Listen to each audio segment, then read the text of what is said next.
155 battalion द्वारा चेतिया गांव में जो है एक बस स्टैंड और वहाँ पर ही जो है एक इमरजेंसी लाइट जो स्ट्रीट लाइट है लगवाई है। और उसके बाद दूसरा प्रोग्राम प्राइमरी स्कूल चेतिया गांव में जो है उनका जो बच्चों का क्लासरूम है वहाँ उसको प्रिपेयर किया है और क्लासरूम को बहुत ही प्रेजेंटेबल जो है स्थिति में बना दिया है, क्योंकि बच्चों की एजुकेशन को देखते हुए वहाँ पर काफ़ी जो है एजुकेटिव जो है दीवारों के ऊपर बना के बच्चों को और अच्छा एजुकेट करने के लिए उनको प्रोत्साहित करने के लिए जो है इस किस्म की कार्रवाई की है CRPF ने। ये जो प्रोग्राम सिविक एक्शन प्रोग्राम है ये हम पूरे जो है असम में जो है हर जगह में कर रहे हैं और वो ये उसी की एक कड़ी है। और इससे पहले भी इसी जगह के ऊपर जो है हमने मेडिकल कैंप लगाया था और यहाँ के इलाके के जितने भी पेशेंट हैं उनको यहाँ देखा। हमारे यहाँ डॉक्टर आए थे, उन्होंने भी बहुत अच्छे से यहाँ पर जो है सभी को जो है मेडिसिन वगैरह दी, ज़रूरतमंदों को जो है हेल्प की। अभी यहाँ पर जो है स्कूल में जो है मेंटेनेंस करने की बहुत ज़रूरत थी, तो इसको भी किया है और आने वाले दिनों में भी हम लोग जो है यहाँ पर जो है सिविक एक्शन के थ्रू और भी इस इलाके को डेवलप करने के लिए कार्रवाई करेंगे। बच्चों की एजुकेशन, बच्चों की स्पोर्ट्स और इस किस्म के जो है विषयों के ऊपर हम हमेशा केंद्रित रहते हैं और आने वाले दिनों में हम यहाँ स्पोर्ट्स के बारे में सोच रहे हैं, क्योंकि यहाँ स्पोर्ट्स एक मतलब लड़के बहुत अच्छे हैं और वैसे भी जब भी इंडिया में कहीं ना कहीं कोई टूर्नामेंट होता है तो असम के बच्चे हमेशा जो है बढ़ चढ़ के आगे पार्टिसिपेट करते हैं।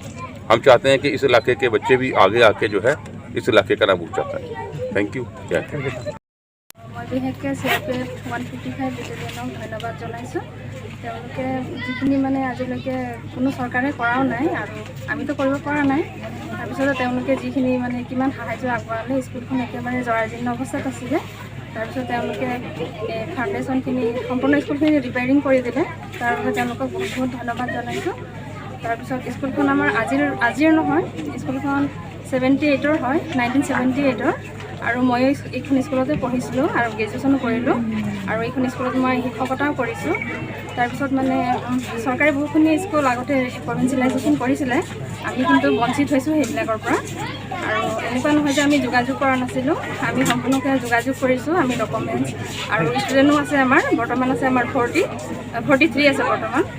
তাৰপিছতো যেন আমি এইখিনিৰ পৰা বঞ্চিত হৈ আছোঁ। তো মই শিক্ষামন্ত্ৰী আৰু CM মহোদয়ক অনুৰোধ কৰিছোঁ আৰু আমাৰ স্কুলখন যাতে তেওঁ চকু দিয়ে, আমাৰ স্কুলখন প্ৰভিঞ্চিয়েলাইজৰ কাৰণে তেওঁ আগবাঢ়ি আহে, তেতিয়া আমাৰ গাঁৱৰ ৰাইজ আৰু দুখীয়া ৰাইজ ল'ৰা ছোৱালী বহুত উপকৃত হ'ব। কেলৈ মানে ল'ৰা ছোৱালীখিনি বহুত দূৰত স্কুল যায়, 3 কিলোমিটাৰ 2 কিলোমিটাৰ খোজকাঢ়ি যাবলগীয়া হয়, বহুত অসুবিধা হয়।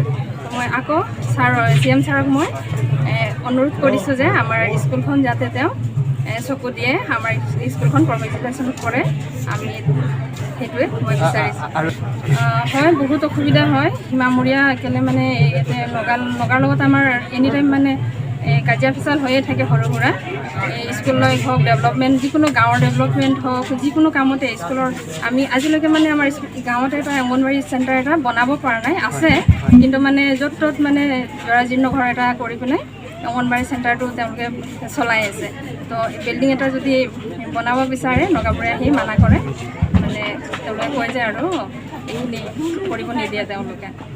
আৰু বহুত সমস্যা এনেকুৱা আছে, গাঁৱৰ ৰাইজে বহুত ভুগিবলগীয়া হৈছে নগাবোৰৰ কাৰণে। মানে এইখিনি যদি সমস্যা মুখ্যমন্ত্ৰী মহোদয়ে আগবাঢ়ি আহি আমাক সহায় কৰে, বহুত আমি উপকৃত হ'ম।